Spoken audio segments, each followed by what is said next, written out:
आदि पुरुष का विवाद ख़त्म नहीं हो रहा है। मनोज मुंतशिर और ओम रावत की समस्याएं बढ़ती जा रही हैं। अभी ऑल इंडिया सिने वर्कर एसोसिएशन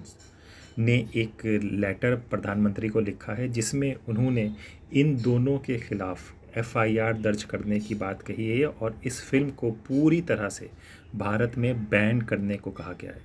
इन्होंने ये भी कहा है कि जिस तरह से इन्होंने रामायण को किया है और जिस तरह से कार्टून करैक्टर के रूप में इन्होंने बाकी करैक्टरों को दिखाया है, ये पूर्ण रूप से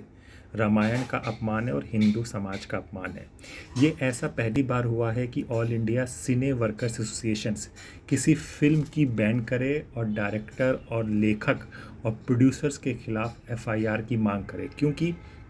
कुछ भी होता है, विवाद बाहर का होता है, कुछ पॉलिटिकल प्रेशर से होता है, लेकिन कभी भी बॉलीवुड और ख़ास करके काम करने वाले लोग, यानी कि जो फिल्म जगत से जुड़े हुए हैं, टीवी जगत से जुड़े हुए हैं, वेब सीरीज़ से जुड़े हुए हैं, टेक्नीशियंस और बाकी लोग जैसे आर्ट डायरेक्टर हुआ,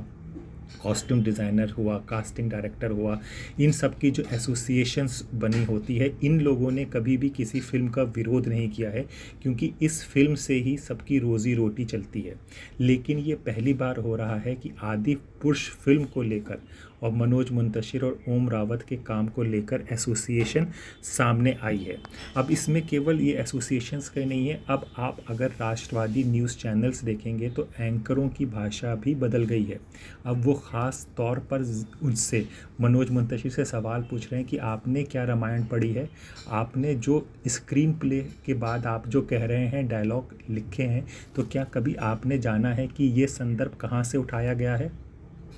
इस तरह से हुआ और अब लग रहा है कि बीजेपी जो मनोज मुंतशिर के साथ नज़र आ रही थी, वो भी ये विरोध देकर उससे साइडलाइन कर रही हैं। तभी ये विरोध की आवाज़ काफ़ी बढ़ रही है और हर तरफ से आ रही है। भले ही वो डायलॉग को चेंज करने की बात कर रहे हो मनोज मुंतशिर, लेकिन जो स्क्रीन प्ले है उसी में ही सबसे बड़ा झोल है। और साथ ही में देश ही नहीं, भारत आरएसएस का जो और बीजेपी का जो आगे का अभियान है अखंड भारत बनाना, अखंड भारत में नेपाल सबसे बड़ी चीज़ है, लेकिन नेपाल में भी इस फिल्म का विरोध हो गया है और बैन लगा दिया गया है, क्योंकि वहाँ पर सीता को भारत की पुत्री कहा गया है। तब की शायद ये मानना है कि सीता माँ का नेपाल में जन्म हुआ था, तो नेपाल ने भी अपना विरोध दर्ज करा दिया है और फिल्म के रिलीज़ में बैन लगा दिया है। तो अब चारों तरफ से मनोज मुंतशिर और ओम राउत